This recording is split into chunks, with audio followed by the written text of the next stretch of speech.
opportunities that we have today. So those are kind of the frameworks that we use to support the curriculum that we create, this idea of global issues and interconnections and systems and sustainability. And let's move on now and talk about the actual unit itself, Connecting Students to the World. So it's a teacher's guide structured around 4 units that look at using biodiversity in the natural world and humans, the environment, cultural diversity, and responsibility and teamwork. So kind of scaffolding up to build skills in students. So we're going to walk through Unit 1, which is Biodiversity in the Natural World. Unit 2 is available as a free download from our website, and the whole unit, the collection of all 4, can be purchased online for $9.95. It's available as a PDF from our site, which will download to your computer. So if you do decide to purchase it, you want to make sure you know where the downloads go. The other thing I'll just briefly mention is that it does have a very useful appendix, which has background information for the children's books that are used in this curriculum unit, and also lengthy endnotes. So we really strive to make our teaching resources factually based, so you can reference anything that is useful and needed to be referenced. There are endnotes there for the websites or the books that we drew that information from. So this curriculum unit is really intended to link across our curriculum. We're talking about, combining literacy, science, and social studies in a meaningful way so that students can really explore all 3 of those content areas and those skills in a meaningful curriculum unit. So as we all know, especially I think it's a lot of primary grade teachers, is having a strong foundation in literacy and a lifelong love of reading. It's an essential component in the lower primary grades. So building literacy skills, they promote learning in other disciplines, and strong reading and writing skills are required to explore themes in science and social studies. And the lessons in this unit connect children's literature with foundational science and social studies concepts. And each of the 4 teaching units links to books from a series of books called the Endangered Species Empowered Community Series from a publisher called Dot to Dot Children's Books. And the series, that's a set of 8 educational children's books written in partnership with local communities and countries around the world, and sponsored by an NGO that's working in that community, in that country. So the 8 countries are Afghanistan, Bangladesh, Bolivia, Cambodia, the Democratic Republic of the Congo, Nicaragua, Rwanda, and Tanzania. And the books, the Endangered Species Empowered Communities books that I'll be talking about, they'll be available in late fall, hopefully by the end of November, and for sure by the beginning of the year 2012 those should be available. That said, the lessons in this unit do not require having the books to teach them, so they can stand on their own, but they certainly do make a nice compendium or companion to this. So throughout this unit, as students read the stories based on real-life endangered species, they're asked to connect what they read with the science concepts like conserving natural resources and social studies concepts like taking responsibility as a member of a community. Additionally, hands-on activities support teachers in scaffolding student learning, with the result that your students understand concepts such as ecosystems, biodiversity, cultural diversity, personal responsibility, and how they can be part of a solution to an important local and global challenge. So each lesson in this guide aligns to Common Core state standards for reading, writing, speaking, and listening, and more specifically also the lessons meet specific science and social studies standards for all 50 states. And those correlations can be found on our website, facingthefuture.org. And this coming up is the tool that you'll be able to access from our site. From the home page, you can click on our standards correlation tool, and that will allow you to look up specific correlations for your state standards. On the left-hand side there in the green box, you could just access it by selecting the resource title, Connecting Students to the World, or on the right-hand side you could pick the state, grade, and subject that you're in, and that will pull up all of our curriculum resources, not limited to Connecting Students to the World, that serve the grade, state, and subject that you're in. And I have one more poll question to kind of curious about what people are doing with standards and how that's working for you, is to think about how important are standards for you in your teaching. So if you wouldn't mind sharing that with all of us.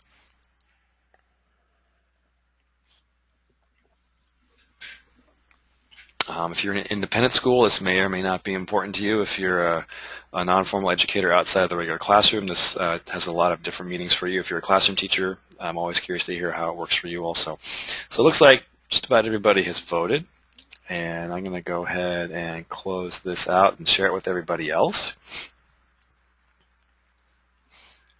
And there we go. So it looks like most people are saying very important. and to a lesser extent somewhat and less important. So thank you all for sharing that. It's really instructive for us as an organization to hear where state standards are falling in the spectrum of importance for your teaching, and so that's why we strove to get this standards tool out there and online for people to use. So let's keep moving on here. I see we're 20 minutes into it, and I want to start talking about this unit itself so you can get a sense of if it's going to work for you. So teaching for the future up there is the next title you're going to see, and the idea behind this is to teach students about real-world issues and sustainable solutions, and with the sense that it will engage them in learning and prepare them for the future. So one of the challenges, though, that I think we know as educators is that we often shelter younger students from challenging issues like poverty or environmental degradation because as adults we struggle with these issues ourselves. And so framing challenging issues as opportunities to make a positive difference and using a supportive medium like children's literature makes it more possible, I think, more friendly and really more child-centric way to introduce younger learners to real-world issues that they will then be able to build upon their understanding in later grades. So you'll find age-appropriate ideas for involving students in solutions at the end of each of the 4 units. And the lessons were designed to specifically, meet and fulfill the developmental needs of lower primary grade students. Students work collaboratively, they work on critical thinking skills, they practice literacy skills, and they learn about ways that they can be engaged, active members of their community. So the curriculum resources draw on students' personal experiences and interests while connecting them with many communities. So not just their school community, but their neighborhood, reading about communities in different countries around the world. The lesson structure themselves in each of the 4 lessons in the unit, like I said, they can be used alongside the dot-to-dot children's books, and we'll talk more about them as we go through this example of Unit 1, but they also can stand alone. The activities appeal to a range of learning styles in order to reach all learners. The lessons include reading and writing components, group work, and activities that get students out of their seats and engaged in learning. And each of the 4 units in this guide contains those components that you see up there. So they're hands-on, they're instructions for you as the classroom teacher, or if you're using them as a substitute. We've gotten great feedback that they work for great subplans. There's key vocabulary in each unit, and there are questions that you as a teacher can raise at the beginning and also throughout the instruction to prod students' thinking, use it as a formative assessment tool, and to generate discussion with your students. And at the end of each unit, there are additional resources for where you can turn for more information, more ideas for projects, and links to service learning projects for each unit also. So let's take a look at unit number 1, biodiversity and the natural world. And I want to step back just for a second and talk about biodiversity so we have a sense of where this is coming from. With the concept of biodiversity being one measure of an ecosystem's resilience, and the idea being that an ecosystem with high biodiversity, that is one that supports a wide range of species, tends to be more resilient when disaster strikes. So even if a few species are severely impacted, there are still others to sustain the food webs, and conservation of endangered species is one way to prevent biodiversity loss. So that's what this chapter, this unit is introducing there. In this one, this series of 4 activities in Unit 1, students explore the concept of needs versus wants, and there's a kind of hands-on kinesthetic game where students come to understand how organisms in an ecosystem are connected by their particular needs, and the game allows them to experience firsthand the differences between an ecosystem with high biodiversity and one with low biodiversity and what happens when that changes. In a closing activity, students then categorize a variety of ecosystems by their level of biodiversity. And the supporting dot-to-dot books that you could use with this illustrate how 2 endangered cat species, tigers and snow leopards, are part of 2 very different ecosystems and what that is like in those communities. Moving on, then you'll see there the example of the inquiry or the critical thinking questions. And so those are at the beginning of every unit, and that's what's really driving the idea behind this. So this is what students are going to be able to answer at the end of this unit, is to answer those questions. And also you see those key concepts there, which also can double as vocabulary words with those ideas of essential needs and habitat and biodiversity and endangered species.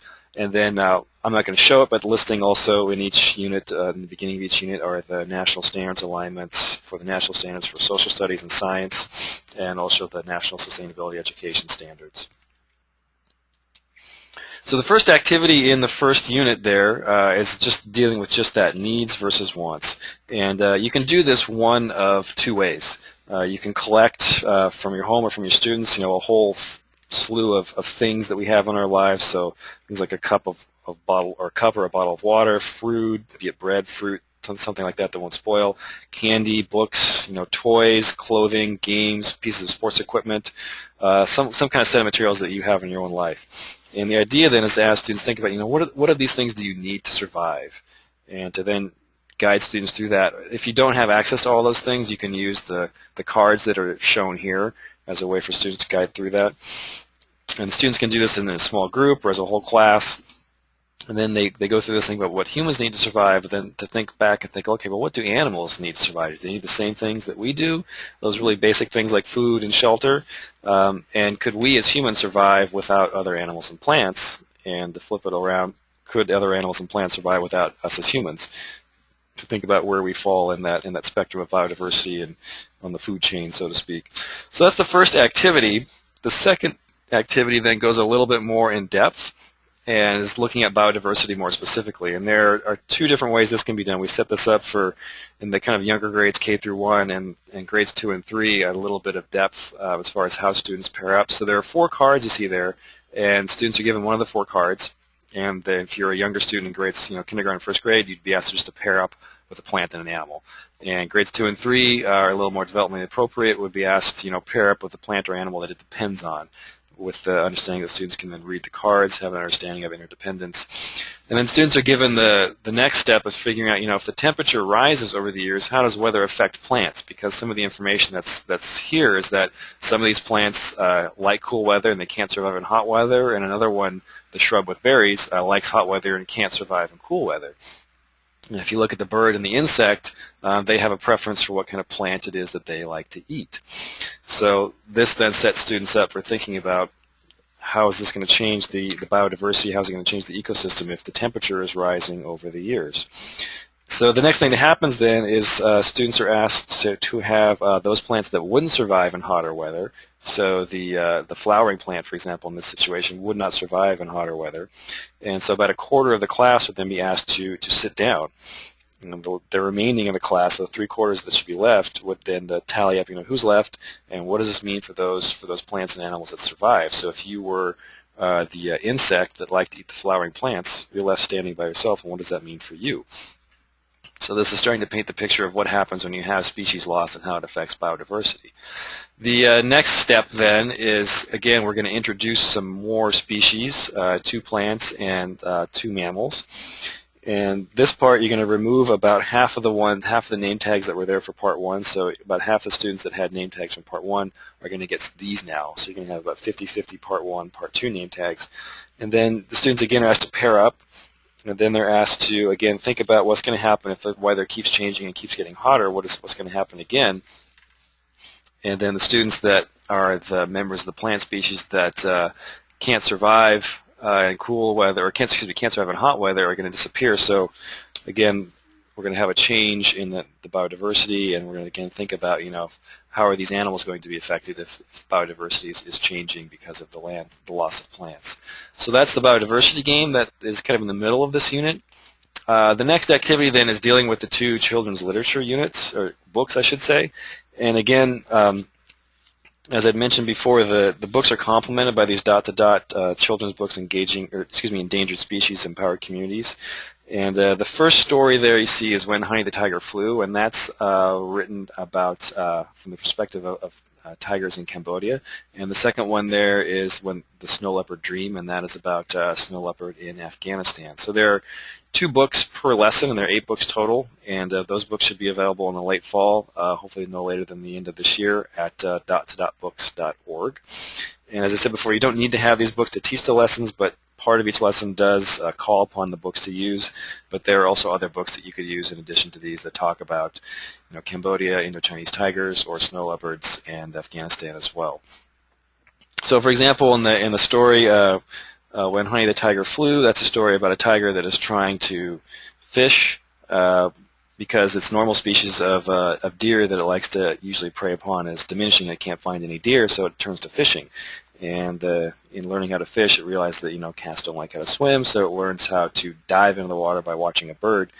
And so this is one story that has a couple different things going on. You'll see it's written by students in Cambodia. The NGO, there's the Somali Mom Foundation, partnered with students in Cambodia to write the story. It was then kind of spruced up by people from the Foundation, and the Wildlife Conservation Society added information about the Indo-Chinese tiger, and which is then in the book, and there's also background information about the tiger and about Cambodia and what that NGO is working on.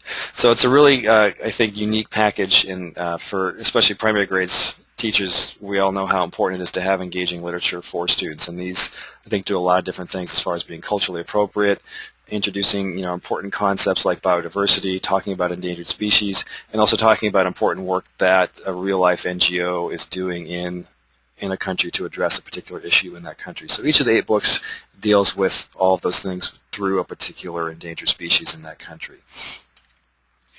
The fourth activity then, after students have read one or both of those books, is to have students then go back and think about, what do we know about biodiversity now that maybe we didn't know before. So this is kind of a culminating activity, a way for you to assess students' understanding of the concept of biodiversity.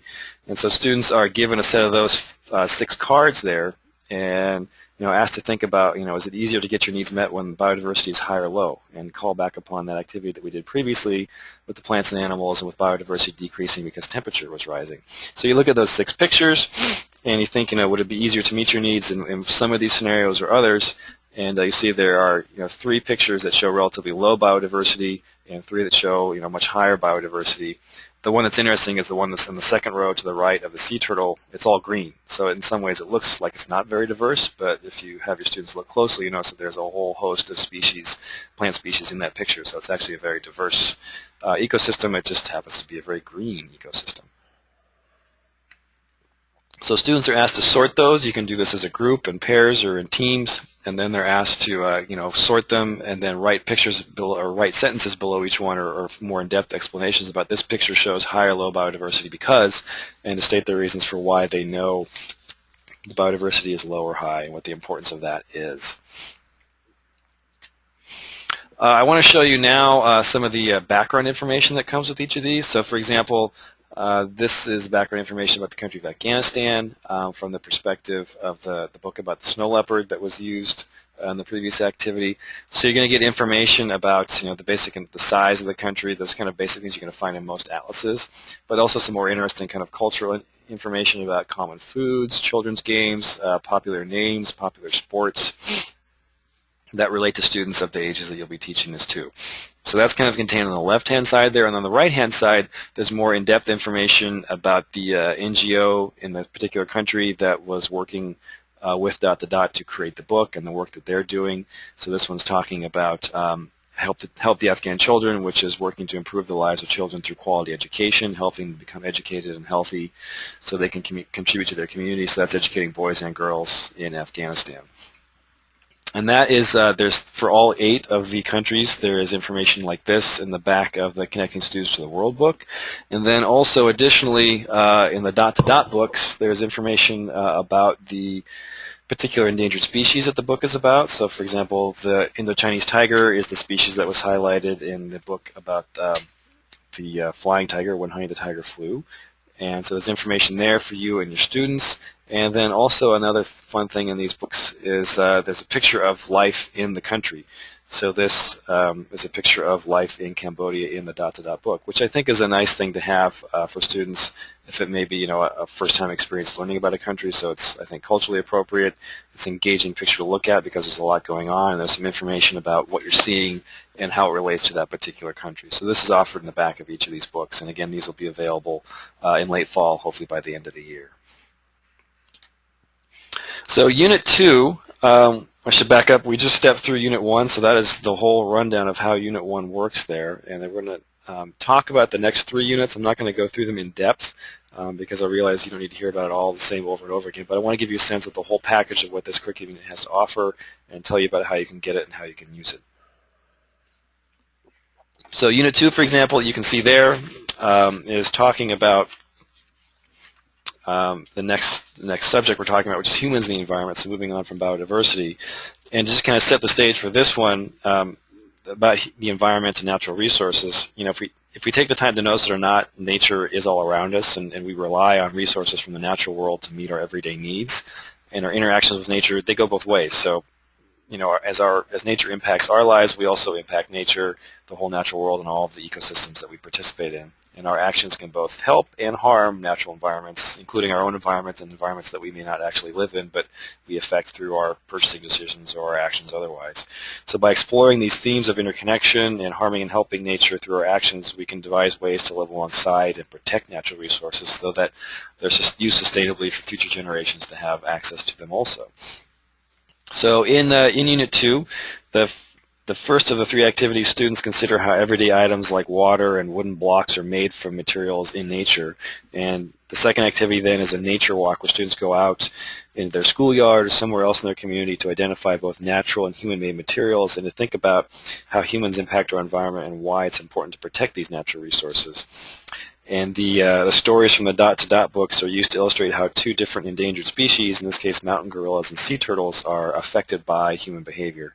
And this unit, Unit 2, is available as a free preview download from our website, facingthefuture.org. You can go to our curriculum page and download this particular unit for free if you want to get a sense of how the whole thing is actually laid out.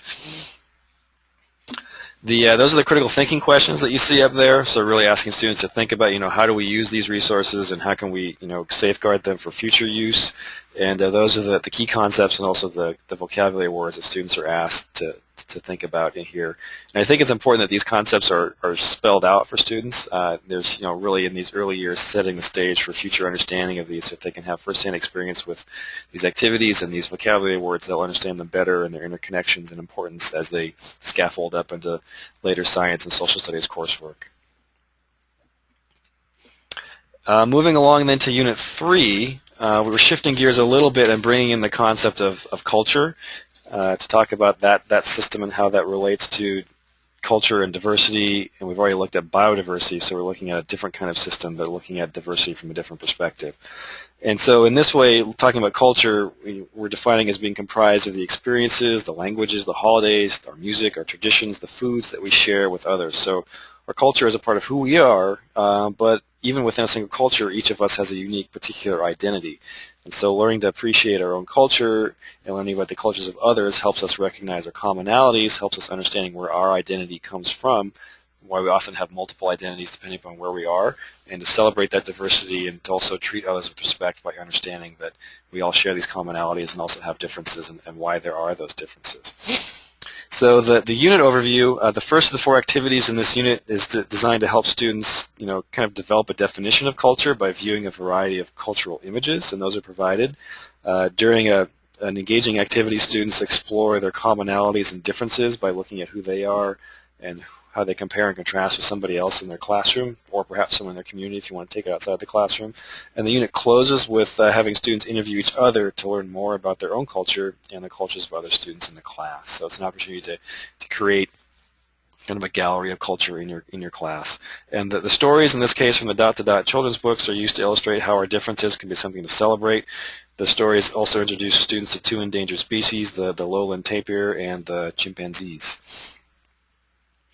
And again, those are the questions that you see up there, asking students to really think about what's similar and what's different among all people, and extending our understanding of biodiversity to our understanding of the importance of cultural diversity and why that's important also. So just it's important to have an array of species to support life on Earth. It's important to have an array of cultures to support humans on Earth because that's what creates that diversity that keeps us, a strong species, so to speak. So those are the concepts there, looking at culture, diversity, tradition, and the idea of unity and what that means to be coming together and living in harmony as across cultures. And the last unit here, Unit 4, stepping up a little bit more now in complexity and having students delve into the idea of responsibility and teamwork. With the idea being that in any community, teamwork is an important way to accomplish goals and to solve problems, and each member of a group or of a community, also has to take individual responsibility for his or her part in that work that the community is doing. And so helping students understand the importance of both working together individually and working together as a group helps students begin to balance their individual needs with the needs of the group, to understand that I have needs that need to be met individually, but also our group needs to accomplish a common task, so how can we do that? So the series of activities here begins with a role play where students work as a group to devise rules to solve a problem, and then students explore the ideas of responsibility and teamwork by identifying a problem at their school and determining how they can solve that problem together.